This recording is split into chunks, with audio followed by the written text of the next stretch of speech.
فجر کی 2 رکعتیں دنیا اور ما فیہا سے بہتر ہیں۔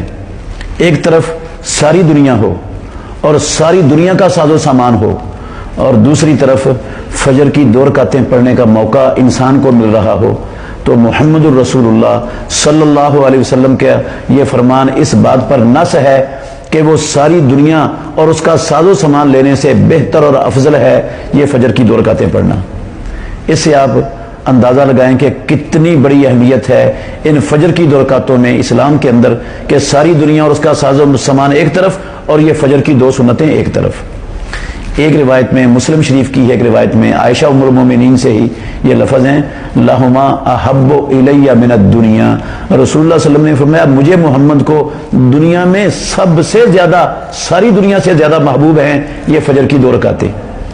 اسی وجہ سے رسول مکرم صلی اللہ علیہ وسلم ان فجر کی 2 رکعتوں کا جتنا خیال رکھتے تھے، جتنا ان کا اہتمام کرتے تھے، اتنا خیال آپ کسی بھی چیز کا دوسری کر نہیں کرتے تھے۔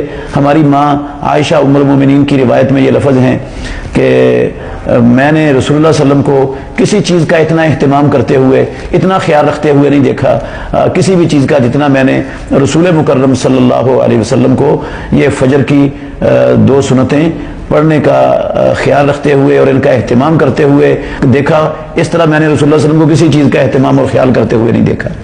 اور یہ بھی حدیث میں ہے، عائشہ ام المومنین سے ہی مروی ہے رضی اللہ عنہا، کہ رسول اللہ صلی اللہ علیہ وسلم ظہر سے پہلے 4 رکعتیں اور فجر سے پہلے 2 رکعتیں کبھی چھوڑتے ہی نہیں تھے، حتیٰ کہ رسول مکرم صلی اللہ علیہ وسلم سفر میں بھی یہ 2 رکعتیں نہیں چھوڑتے تھے۔ ویسے فرض 2 ہو جاتے ہیں، جو 4 فرضوں والی نماز ہے اس کے سفر میں 2 فرض رہ جاتے ہیں، لیکن اللہ کے نبی ان کی اتنی اہمیت ہے ان 2 سنتوں کی کہ رسول اللہ صلی اللہ علیہ وسلم سفر میں بھی ان کو پڑھتے تھے اور سفر میں بھی ان کا اہتمام کرتے تھے، سفر میں بھی نہیں چھوڑتے تھے۔ وہ حدیث بھی مشہور ہے، جب رسول اللہ صلی اللہ علیہ وسلم ایک سفر سے واپس آ رہے تھے تو سحری سے کچھ وقت پہلے آپ نے پڑاؤ ڈالا آرام کرنے کے لیے، حضرت بلال رضی اللہ عنہ کو پہرے دار مقرر کر دیا، تو ان کو کہا کہ اذان کے ٹائم میں ہمیں جگا دینا۔ انہوں نے کہا اللہ کے نبی میں جگا دوں گا۔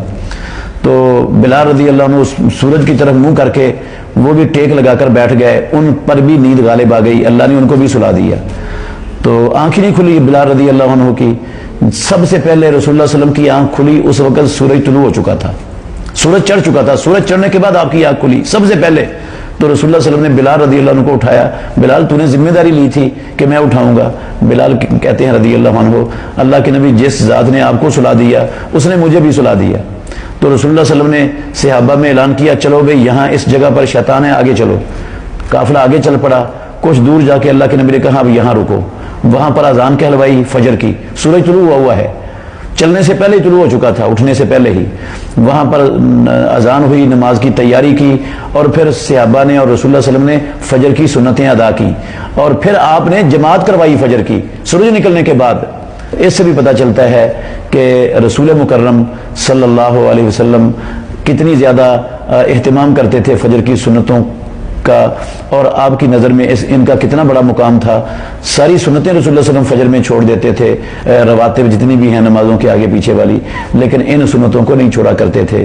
تو ہمیں بھی ان سنتوں کا بہت زیادہ اہتمام کرنا چاہیے۔ اگر کسی بھائی کی یہ سنتیں فجر سے پہلے رہ جائیں، لیٹ ہو جائے وہ اٹھتے ہوئے، تو وہ فجر کی جماعت کے فوراً بعد پڑھ سکتا ہے۔ یہ جو فجر کے نماز کے دوران پڑھنے والا بعض لوگوں کا عمل ہے، یہ پیارے پیغمبر کی حدیث کے صریحاً خلاف ہے، بالکل اللہ کے نبی کی حدیث کے خلاف ہے۔ صحیح مسلم میں ہے، پیارے پیغمبر نے کہا اذا اقیمت الصلاۃ فلا صلاۃ الا المکتوبہ، جب نماز کی اقامت ہو جائے تو پھر فرضی کے علاوہ کوئی نماز ہوتی نہیں۔ تو یہ سنتیں تو ہوگی نہیں نماز کے دوران۔ بعض لوگ اس کے باوجود بھی وہ رسول اللہ صلی اللہ علیہ وسلم کی اس واضح اور صریح نص کے باوجود وہ جماعت کے دوران سنتیں پڑھ رہے ہوتے ہیں، حالانکہ وہ نماز ہوتی نہیں اور اللہ کے نبی نے اسے روکا ہے، منع فرمایا ہے۔ تو یہ ثابت ہے رسول اللہ صلی اللہ علیہ وسلم سے، مصنف ابن ابی شیبہ میں بھی ہے، دوسری کتابوں میں بھی ہے، صحیح سند کے ساتھ۔ 2 بندوں کو رسول اللہ صلی اللہ علیہ وسلم نے دیکھا فجر کے بعد نماز پڑھ رہے تھے۔ جب انہوں نے پڑھ لی تو آپ نے کہا ان کو بلاؤ میرے پاس۔ آپ نے پوچھا تم کون سی نماز پڑھ رہے تھے؟ انہوں نے کہا اللہ کے نبی ہماری پہلے والی 2 رکعتیں رہ گئی تھیں۔ یہ لفظ سن کر رسول اللہ صلی اللہ علیہ وسلم خاموش ہو گئے۔ اگر فجر کے فوراً بعد 2 رکعتیں پڑھنا ناجائز ہوتا، حرام ہوتا، غلط ہوتا، تو اللہ کے نبی اس پر خاموش ہوتے یا ان کو منع کرتے؟ آپ ان کو کہتے بھی خبردار آج کے بعد نہیں پڑھنی، تم نے یہ ٹائم ہی نہیں ہے پڑھنے کا۔ رسول اللہ صلی اللہ علیہ وسلم کی اس پر خاموشی یہ دلیل ہے کہ فجر کے فوراً بعد سنتوں کی قضائی اگر کسی کی پہلے رہ گئی ہیں تو وہ دے سکتا ہے۔ ان سنتوں کی اسلام میں فضیلت، مقام اور اہمیت ہی بے شمار ہے، اس لیے جو جماعت کے دوران جو پڑھنے والے ہیں ان کو توبہ کرنی چاہیے، نہ اپنی سنتیں اہمیت والی ضائع کرنی چاہیے، نہ رسول اللہ صلی اللہ علیہ وسلم کی حدیث کی سر عام مخالفت کرنی چاہیے، اور نہ ہی وہ قرات کے دوران جب امام پڑھ رہا ہو، ایک طرف ہمارے یہ بھائی کہتے ہیں کہ جب امام قرات کر رہا ہو تو فاتحہ بھی نہیں پڑھنی، اور ادھر سارا کچھ ہی پڑھی جا رہے ہوتے ہیں، امام کی قرات بھی سن رہے ہوتے ہیں۔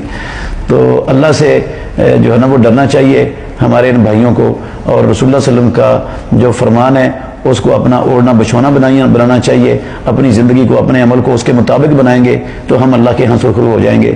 اللہ ہمیں سمجھنے کی اور عمل کرنے کی توفیق عطا فرمائے۔